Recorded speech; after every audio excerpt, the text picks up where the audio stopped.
یہ بہت اہم آیت ہے. اللہ نے فرمایا کہ دیکھو ہم نے موسیٰ کو کتاب دی جس میں ہدایت بھی تھی رحمت بھی تھی. وَهَذَا كِتَابٌ أَنزَلْنَاهُ, یہ بھی ایک کتاب ہے جو ہم نے نازل کی. اللہ قرآن کی طرف اشارہ کر رہے ہیں. مبارکن, بڑی برکت والی کتاب ہے. فَاتَّبِعُوهُ, اس کو فالو کرو. آگے کیا ارشاد فرمایا؟ ان تقولوا, اگر ہم تم پر کتاب نازل نہ کرتے, تم قیامت کے دن کہہ دیتے انما انزل الکتاب علی طائفتین من قبلنا, اے اللہ تو نے یہودیوں کو تورات دی تھی, عیسائیوں کو انجیل دی تھی, نہ ہمیں تورات سمجھ میں آتی تھی اور نہ ہمیں انجیل. وَإِن كُنَّا عَن دِرَاسَتِهِمْ لَغَافِلِينَ, ہمیں تو پتہ ہی نہیں تھا اس میں لکھا ہوا کیا ہے. تو اللہ فرماتے ہیں ہم نے تم پر کتنا احسان کیا کہ تم پر الگ سے کتاب نازل کر دی. اب تم یہ نہیں قیامت میں کہہ سکتے کہ یہود و نصارہ کو تو ہدایت ملی تھی, ہمیں ہدایت نہیں ملی تھی. کتنی زبردست آیت ہے یہ کہ اللہ کہے گا قیامت میں تم ورنہ کہتے کہ میں تمہیں الگ سے کتاب نہ دیتا نا, تم کہتے اللہ وہ تو یہ تورات تو ہمیں تو پتہ ہی نہیں تھا کیا لکھا ہوا ہے, اور اس میں تحریف بھی اتنی ہو گئی ہے وہ سمجھ میں بھی نہیں آتی. لیکن اللہ کہتے ہیں ہم نے 2 اور 2 4 کی طرح الگ سے کتاب نازل کر دی جس میں 2 اور 2 4 کی طرح مضامین ہیں, جو ہر چیز کو ایسی کلیریفیکیشن ہے اس میں 2 اور 2 4 کی طرح واضح کر کے بیان کر رہے ہیں. کتنے صاف ستھرے احکام ہیں اس کے. نماز پڑھو, زکوٰۃ دو, روزہ رکھو, حج کرو, ماں باپ کے ساتھ اچھا سلوک کرو, وراثت پہ قبضہ مت کرو, اور کیا ہے یتیم کا مال, کمزور کا مال مت کھاؤ, جھوٹ مت بولو, معاہدوں کی پابندی کرو, بے حیائی کے قریب مت جاؤ. تو کتنی واضح اور 2 اور 2 4 کی طرح فطرت کو اپیل کرنے والے احکام اللہ نے اس میں بیان کر دیے.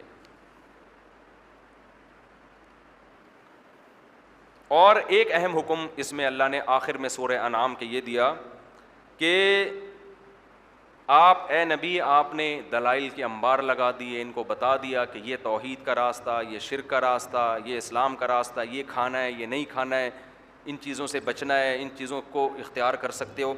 اس کے بعد بھی یہ لوگ نہیں مانتے تو آپ ان کو بتا دیں اننی ہدانی ربی الی صراط مستقیم, دیکھو میرے رب نے مجھے سیدھا راستہ دکھا دی. یہ ہمارے لیے بھی ہے. جب گھر والے کہا کریں نا کہ یہ تم نے داڑھی کیوں رکھی ہوئی ہے, یہ تم جو ہے وہ سودی بینک میں جاب کیوں نہیں کر رہے, بھائی اتنی اچھی جاب آئی ہوئی ہے, اور بیٹا تم کیوں جو ہے وہ نماز کی فکر میں لگے رہتے ہو. ہوتا ہے نا بعض دفعہ ماں باپ بھی اس طرح کے ٹیکنیکل اعتراضات شروع کر دیتے ہیں. بیٹا یہ مفتی صاحب سے فون کر کے پوچھ کیوں رہے ہو کہ یہ کام حلال ہے کہ حرام ہے, یہ والی جاب جائز ہے کہ ناجائز ہے, یہ والی تجارت جائز ہے کہ ناجائز ہے. تاجر لوگ تو پوچھ رہے ہوتے ہیں نا جن کے دل میں اللہ کا خوف ہوتا ہے. جن کے دل میں خوف نہیں ہوتا کہتے ہیں بھاڑ میں جائے یار, یہ مولویوں ہماری تجارت میں ٹانگ کیوں اڑا رہے ہیں, ہم ان مولویوں سے پوچھ کے بزنس کریں گے کیا. تو جب بھی کوئی لبرل لوگ اعتراض کیا کریں تو ان کو یہ جواب دیا کرو اننی ہدانی ربی الی صراط مستقیم, ہمارے رب نے ہمیں سیدھا راستہ دکھا دیا. تمہارے پاس تیرے سے کوئی راستہ ہے ہی نہیں. تمہارے تو بچے جب بڑے ہوں گے تمہیں یہی نہیں پتا ہوگا ان کے لیے میل بہو لے کر آنی ہے کہ فیمیل بہو لے کر آنی ہے. تم جس کلچر کی طرف جا رہے ہو نا اس میں میل فیمیل کا فرق ختم ہونے والا ہے, ٹھیک ہے نا, یہ فیوچر میں ایسا ہونے والا ہے. تو تمہارا تو پتہ ہی نہیں ہے, ہمیں تو اللہ نے صاف ستھرے احکام دے دیے ہیں, تو ہم تو بھائی اس کو فالو کریں گے. تو ہمارے پاس یہ کتاب ہے. ایک جگہ قرآن نے کیا کہا کہ قل فاتوا بکتاب من عند اللہ واہدی منہما, اس سے اچھی کوئی کتاب لا سکتے ہو تو دکھاؤ, تو ہم اس کو فالو کر لیتے ہیں. سمجھ رہے ہیں نا, لیکن اس سے اچھی اب تک ہے نہیں کوئی. اس سے اچھے تو آپ کے جو کہنے والے لبرل لوگ کہتے ہیں کہ ہمارے قوانین ہیں, تو ان قوانین کا حشر تو دیکھو جا کے یار. وہ لبرل لوگوں نے جو قوانین بنائے اس میں تو شراب بھی الاؤڈ ہے, اس میں تو زنا بھی جائز ہے. اور یورپ میں جاؤ گے جو زیادہ پڑھے لکھے سمجھے جاتے ہیں تو میل فیمیل بہو کا فرق بولو ختم ہو گیا ہے, ٹھیک ہے. آپ کے بیٹے کی شادی ہوگی, یہ کچھ دن پہلے ایک صاحب آئے ہوئے تھے لندن سے ملنے کے لیے. انہوں نے کہا اب یہ اتنا عام ہوتا جا رہا ہے نا, میل فیمیل کا فرق ہی ختم ہو رہا ہے, کہ ایک صاحب نے بتایا کہ میرے بچے کی شادی ہے, تو وہ اس سے پوچھ رہے ہیں بندے سے ہے یا بندی سے ہے. ابھی بہت زیادہ کامن نہیں ہوا لیکن یہ آہستہ آہستہ شروع ہو گیا ہے. کہہ رہے میں نے بتایا لڑکی سے ہے, اتنا خوش ہوئے, واہ یار شکر ہے یار انسان کا بچہ ہے. اور یہ بھی لڑکی سے جب ہو رہی ہے جب بڑھاپے کی دہلیز پہ قدم رکھ رہے ہوتے ہیں 45-50 سال میں جا کے. ابے یہ کوئی دولہا, ہمارے دولہے دیکھو کیسے چھڑے چھاٹ کے, دیکھو ابھی دولہا بننے کا شوق ہو رہا ہے اس کو. ینگ آدمی دولہا بنتا ہوا اچھا لگتا ہے یار, ینگ لونڈا لپاڑا ہو صحیح ہے نا, لڑکا ہو اس میں جذبات ہوتے ہیں, لڑکی ہو نا عمر اس میں جذبات ہوتے ہیں. یہ تم کیا بڈھے بڈھیوں کی شادیاں کر رہے ہوتے جا کے یار اس بڑھاپے. چلو پہلی کسی بیچاری کی بیوی مر گئی ہو پھر ایک الگ بات ہے, لیکن شادی کی ابتدا ہی یہاں سے ہو رہی ہے, یعنی اس عمر میں پہلی شادی ہو رہی ہے. تم کیا شادی کو انجوائے کرو گے؟ تم نے تو اپنی دنیا بھی خراب کر دی اور آخرت بھی. تو اس لیے قرآن کہتا ہے ان سے کہو کہ اس سے اچھی کتاب لا کے دکھاؤ تو ہم اس کو فالو کر لیتے ہیں. اب تک مارکیٹ میں اس سے اچھی کتاب ہے نہیں. یہ ہمیں ٹائم پہ شادی کرنے کا حکم دے دیتی ہے, یہ ہمیں ماں باپ کے سامنے جھکنے کا حکم دیتی ہے, یہ ہمیں کہتی ہے کہ باپ جب مرے گا تو اس کی وراثت بچوں میں جائے گی, کتوں میں نہیں جائے گی. اس کی وراثت بینک والے نہیں کھا سکتے, حکومت کے پاس نہیں جائے گی, بلڈ ریلیشن ہے. ان کو ہمارے اس پر تو اعتراض ہوتا ہے کہ بیٹی کو آدھی وراثت دیتے ہیں اور خود بیٹی کا وراثت میں 5 روپے بھی حصہ نہیں ہے. ٹھیک ہے نا, آپ تو یورپ سے آئے ہیں نا, کیا ہے وہاں عدالتوں میں کہ باپ مرے گا تو بیٹی کو وراثت ملے گی؟ کچھ بھی نہیں ملے گی. ہاں لکھ کے جائے گا تو ملے گی, ورنہ نہیں ملے گی. ہمارے ہاں لکھ کے جائے نا کہ نہیں ملے گی, پھر بھی ملے گی. اللہ کہتے ہیں تمہاری بیٹی ہے تو اسی کے لیے چھوڑ کر جاؤ تم. تو اس لیے جب بھی کوئی اوٹ پٹانگ اعتراض کیا کرے نا تو بولا کرو بھائی ہمارے رب نے ہمیں سیدھا راستہ دکھا دیا, اس سے بہتر کوئی قانون لے کر آؤ تو فالو کریں گے. اور کیا فرمایا اس میں زبردست آیت, بس آخری آیت, قل ان صلاتی ونسکی ومحیایا ومماتی للہ رب العالمین.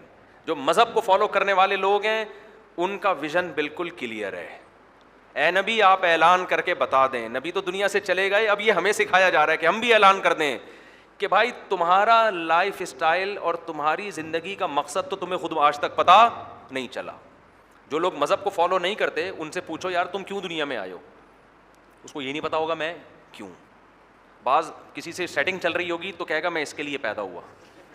Both are made for each other, یہ لکھا ہوتا ہے نا دل بنا کے, ہم دونوں کس کے لیے ہیں. ایک صاحب مجھے کہنے لگے, میں نے کہا تم کیوں پیدا ہوئے؟ کہہ رہا میں اپنی محبوبہ کے لیے, اپنی بیوی کے لیے پیدا ہوا. میں نے کہا اس کا مطلب وہ مر گئی تو پھر تمہیں بھی مر جانا چاہیے, کیونکہ تم پیدا اس کے لیے ہوئے تھے, اب وہ مر گئی ہے تو اب تمہارا تو پیدا ہونے کا فائدہ ختم ہو گیا. تو فضول قسم کے نعرے ہیں.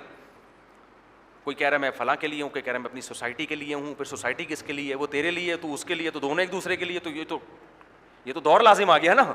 یہ ایسا ہی ہو گیا, تو کہاں رہتا ہے؟ میں اس کے گھر کے سامنے, وہ کہاں رہتا ہے؟ وہ میرے گھر کے سامنے. ابے دونوں کہاں رہتے ہو؟ آمنے سامنے. قیامت تک یہ مسئلہ حل نہیں ہوگا. تو جو مذہب کو نہیں مانتے ان کو پتہ ہی نہیں ہے کہ ہم کس کے لیے ہیں. ہمارے نبی کو اللہ نے حکم دے دیا, بتا دو ہمارا ویژن کلیئر ہے. قل ان صلاتی, میری نماز, ونسکی, میری قربانی, جو کچھ میں قربانیاں دے رہا ہوں وہ سب, ان صلاتی ونسکی ومحیایا, میری زندگی, ومماتی, میرا مرنا, للہ رب العالمین, صرف ایک خدا کے لیے ہے جو تمام جہان والوں کے لیے. اس میں ہم نے اپنے آپ کو ملحد لوگوں سے بھی ممتاز کر دیا, لبرل لوگوں سے بھی کیا کر دیا الگ. ان کا تو کوئی خدا نہیں ہے, تو ہم نے کہا کہ ایک اللہ کے لیے جو تمام جہان, ہم تو مرتے بھی اس کے لیے ہیں. اگر اس کے لیے موت کا ہمیں موقع ملے تو ہم موت کو بھی گلے لگا لیتے ہیں. تو ہم تو ہیں ہی اس کے لیے, ہمارا ویژن کلیئر ہے. اب جو مشرک ہیں وہ بھی کہہ سکتے ہیں کہ ہم بھگوان کے لیے, ہم کس کے لیے؟ خدا کے لیے. اگلی آیت میں ان کو سائڈ پہ لگا دیا ہے, لا شریک لہ, ایک خدا کو مانتے ہیں, اس کے ساتھ کسی کو شریک نہیں کرتے. تو ہماری نماز, ہماری زکوٰۃ, ہمارا جینا, ہمارا مرنا, ہمارا اٹھنا, ہمارا بیٹھنا, یہ سب کس کے لیے؟ اللہ کے لیے. ہم افطار کرتے ہیں پیٹ بھرنے کے لیے, لیکن آرڈر کس کا ہے؟ اللہ کا نا. تو ہم خواہشات بھی پوری کر رہے ہیں کس کے حکم پر؟ اللہ. ہم شادی بھی کر رہے ہیں کس کے حکم پر؟ چاہے مزہ آئے اس میں بھلے, لیکن وہ آرڈر کس کا ہے؟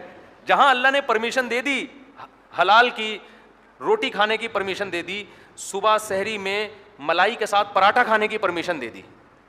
اصل میں صبح 4:30 بجے ایک صاحب نے وعدہ کیا ہوا ہے کہ آپ کو ملائی کے ساتھ پراٹھا کھلاؤں گا نا, تو اب اللہ نے اجازت دی ہے تو ہم انشاءاللہ کھائیں گے. گرم گرم ملائی فریج کی صحیح نہیں ہوتی, بادی بھی ہوتی ہے, نقصان, پیٹ بھی خراب کرتی ہے. دودھ سے جو گرم گرم ملائی اترتی ہے نا, اس میں تھوڑی سی چینی ٹپکاؤ اور روٹی یا پراٹھے کے ساتھ کھاؤ, اور چائے بھی ہو ساتھ میں, مزہ نہ آئے پیسے واپس, ایسا مزہ آتا ہے. ہم تو گھر جا کے سب سے پہلے دودھ کا ڈھکن ہٹاتے ہیں اور دیکھتے ہیں کتنی ملائی نکل رہی ہے. تو اور یہ سحری میں اللہ نے ہمیں کھانے کی اجازت دی, نہ صرف اجازت بلکہ فرمایا تسحروا فإن فی السحور برکہ, سحری کیا کرو. سحری میں اللہ نے کیا رکھی ہے؟ برکت. اور فرمایا سحری کرنے والوں کے لیے اللہ کے فرشتے رحمت کی دعا کرتے ہیں, اللہ کو اچھا لگتا ہے. تو ہم تو بھائی لائف کو انجوائے بھی کر رہے ہیں کس کے آرڈر پہ؟ اللہ کے آرڈر پہ. تم تو سالے نہ تمہاری کیا بولوں تمہیں تو یہی نہیں پتا تو پیدا کس کے لیے ہوا ہے. نہ تم لائف کو انجوائے کرتے ہو, کرتے بھی ہو تو شرابیں پی پی کے انجوائے, کتے اور خنزیر تم کھا رہے ہو, جس کی ڈکار کسی چائنیز کے سامنے کھڑے ہو کر ڈکار آ جائے نا 6 آدمی بے ہوش ہو جائیں گے. کیا کچھ کھا رہے ہوتے ہیں. میرے والد صاحب نے تو پوری دنیا کا سفر کیا تھا, کہہ رہے ہیں میں چائنا کے ایک ہوٹل کے قریب سے گزرا, اتنی سڑی ہوئی بدبو, میں بھی میانمار گیا ہوں نا, وہاں وہ پتہ نہیں کیا کیا کھا رہے ہوتے ہیں, اوٹ پٹانگ, اتنی بدبو آ رہی ہوتی ہے. یار ہمارے کسی ہوٹل کے قریب سے گزر کے تو دیکھو. بعض دفعہ نہیں بھی دل چاہ رہا ہوتا کھانے کا, آدمی گھس جاتا ہے ہوٹل میں. ہم جب شارع فیصل پہ, ہمارے پپو رہا کرتی تھی, اللہ ان کی مغفرت فرمائے, ہمارے کزن تھے, تو ہم شارع فیصل پہ جاتے, وہاں چبلی کباب کے بڑے ہوٹل تھے. تو ایک ہوٹل سے نکلے, پھر ادھر سے خوشبو آئی کٹا کٹ کی, ادھر گھس گئے, وہاں سے 2 نوالے کھائے, وہاں سے نکلے تو سوپ والا کھڑا ہوا ہے تو ادھر گھس گئے. وہ آپ ہوٹل بڑے لین سے بنے ہوئے ہیں نا شارع فیصل پہ, آپ جاؤ تو آدمی 2 نوالے سب جگہ سے لیتے. چائنا میں جاؤ تو ادھر سے بھی بھاگے گا, ادھر ایک کتا لٹکا ہوا ہوگا, ادھر ایک پتہ نہیں کیا لٹکا ہوا ہوگا, تو عجیب گند بلا کھا رہے ہیں. اور پھر ماؤتھ اسپرے ہے بدبو دور کرنے کے لیے. ہماری بریانی ہے, کیسی پاکیزہ چیزیں اللہ نے ہمیں کھانے کو دی, اس میں مسالے پڑے ہوئے ہوتے ہیں, خوشبو. ڈھکن جب دیگ کا ہٹتا ہے, دیگ سے جب ڈھکن ہٹتا ہے, اس کا اپنا مزہ ہے یا نہیں ہے, اور اس کی الگ سے آواز آتی ہے ڈڑنگ کر کے نا ڈھکن جب ہٹتا ہے نا دیگ سے. چائنا والوں کے ہاں جب دیگ سے ڈھکن ہٹتا ہے, بدبو کے بھبوکے آتے ہیں. اب وہ گند کھانے کے عادی ہو گئے ہیں, تو یہ ان کا مسئلہ ہے. تو خیر, تو اس لیے جب بھی کوئی اوٹ پٹانگ باتیں کیا کرے نا, ملا بن رہے ہو, مذہبی بن رہے ہو, بولو بھائی اس سے اچھی کتاب کوئی ہے تو لے آؤ, میں اس کو فالو کر لوں گا. اور تم جس دین کو فالو کر رہے ہو اس کا انجام وہ ہے جو یورپ کا انجام ہو چکا ہے, تو وہ انجام پھر بڑا خطرناک انجام ہے. اللہ تعالیٰ سمجھنے کی, عمل کی توفیق عطا